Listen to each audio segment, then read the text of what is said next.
Hello everyone, কেমন আছেন সবাই? তো আমি আজকে আলুর পাঁপড় বানাবো।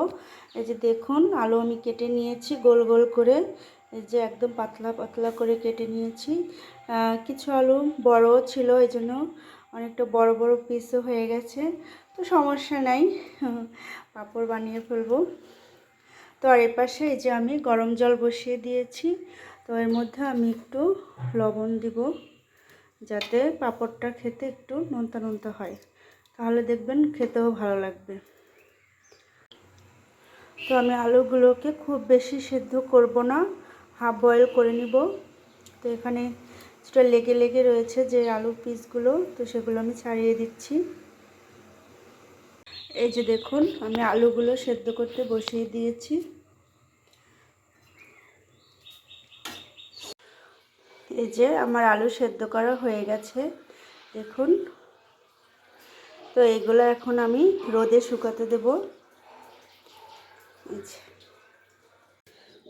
তো এই যে আমি ছাদে চলে এসেছি।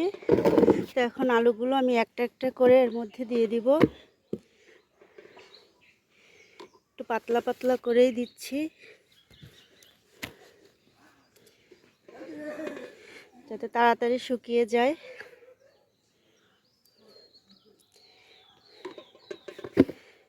চলে গেছে একদম।